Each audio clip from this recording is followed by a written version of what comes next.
मित्रांनो नमस्कार। या बातमीपेक्षा सगळ्यात मोठी बातमी होऊच शकत नाही। उद्धव ठाकरे यांच्याशी गद्दारी करणाऱ्या त्या 6 बंडखोर गद्दार खासदारांना अखेर सगळ्यात मोठा धक्का। सुप्रीम कोर्टाने अखेर पाठवली थेट नोटीस। कोर्टाची नोटीस आता खासदारकीसह 6 वर्ष निवडणुकीला बंदी। सुप्रीम कोर्टात वारल्या हालचाली। उद्धव ठाकरे आज दिल्लीत असतानाच आज दुपारी सुप्रीम कोर्टाने सुनावला सगळ्यात मोठा निर्णय। ज्या निर्णयाची उद्धव ठाकरे वाट बघत होते तो अखेर निर्णय जारी झाला आहे आणि या निर्णयामुळे ठाकरेंच्या शिवसेनेचे आता जल्लोषात स्वागत झालंय। आणि इकडे मात्र एकनाथ शिंदे यांच्यासोबत गेलेल्या 6 खासदारांना मोठा दणका बसलाय आणि 6 खासदारांच्या जागी पुन्हा यांना 6 वर्ष निवडणूक बंदी येते की काय अशी चर्चा सुरू असताना सुप्रीम कोर्टाने आज निर्णय दिला। या 6 खासदारांना सगळ्यात मोठा झटका बसलाय। तेव्हा बातमी आपण शेवटपर्यंत बघूया।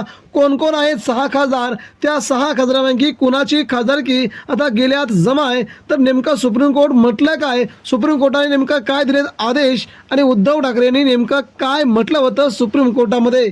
मित्रांनो गेल्या 4 ते 5 वर्षापासून उद्धव ठाकरे यांची शिवसेना मुंबईमध्ये आणि दिल्लीमध्ये सुप्रीम कोर्ट आणि उच्च न्यायालयामध्ये अतिशय मोठ्या प्रमाणामध्ये लढा देत आहे। या लढ्याला मोठं रूप आलं असताना आता दिल्लीमध्ये या लढ्याची खूप मोठी स्वरूपामध्ये लढाई सुरू आहे आणि उद्धव ठाकरेंच्या बरोबर गद्दारी करणारे 6 खासदार आता थेट एकनाथ शिंदेंच्या शिवसेनेमध्ये सामील झाले आहेत। या सामील झालेल्या खासदारांना थेट उद्धव ठाकरेंनी आता सुप्रीम कोर्टामध्ये खेचले आहे आणि या खेचल्याच्या नंतर उद्धव ठाकरेंना एकच सुप्रीम कोर्टाकडून अपेक्षा होती, ती म्हणजे या 6च्या 6 खासदारांना अपात्र करणं, या 6 खासदारांच्या जागी पुन्हा निवडणूक घेणं आणि पुन्हा एकदा देशाच्या राजकारणामध्ये 6 वर्ष या 6 गद्दार खासदारांवरती अपात्रतेची कारवाई करणं। या सगळ्या घडामोडी मित्रांनो सुरू असताना महाराष्ट्र राज्याच्या राजकारणामध्ये नेमकं चाललंय काय, हा विषय नेमका काय होता आणि उद्धव ठाकरे यांना दिलासा कसा मिळाला आहे, तर एकनाथ शिंदे यांच्या शिवसेनेचं दाभ मात्र दणाणले आहेत। इतर आमदार खासदार देखील आता फुटायला आता खूप मोठ्या प्रमाणामध्ये पुढे येत नाहीत। त्याचं कारण म्हणजे सुप्रीम कोर्टाने आज दिलेला महत्त्वाचा निर्णय। या निर्णयामुळे नेमका उद्धव ठाकरे काय म्हटलेत, उद्धव ठाकरेंचा विजय कसा झाला आहे, मुंबईत आणि दिल्लीत ठाकरेंच्या शिवसैनिकांनी कसा जल्लोष केला आहे ते आता आपण जाणून घेऊया। मित्रांनो शिवसेना शिंदे गटातून बंडखोरी केलेल्या 6 खासदारांना मोठा धक्का बसलाय।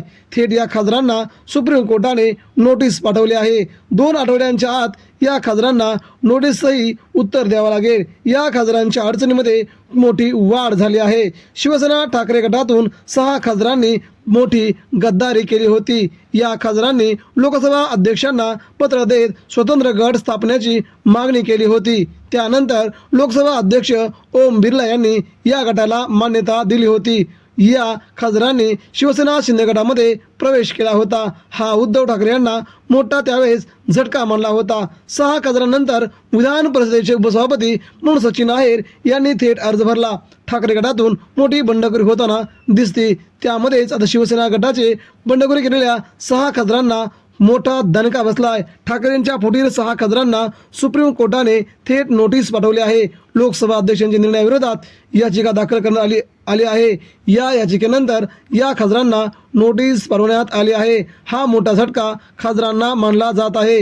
लोकसभा अध्यक्षांच्या निर्णयाच्या विरोधात सुप्रीम कोर्टात याचिका दाखल करण्यात आली होती। याचिकेला उत्तर देण्याबाबतही कोर्टाने तसे थेट आदेश दिले आहेत। 6 पुढील खासदारांच्या अडचणीमध्ये मोठी वाढ झाली आहे। हेच नाही तर या नोटीसला 2 आठवड्यांच्या आत उत्तर देण्याचे थेट सुप्रीम कोर्टाने आदेश दिले आहेत। या 6 खासदारांसाठीच नाहीतर एकनाथ शिंदे यांच्याही अडचणीत मोठी वाढ होण्याची शक्यता आहे।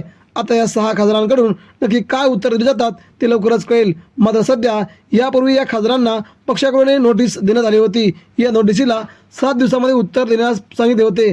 आता कोर्टाने मात्र यांना उत्तर देण्यास सांगितलंय। यापूर्वी अरविंद सावंत यांनी देखील नोटीस दिली होती, मात्र या 6 खासदारांनी उत्तर दिलं नव्हतं।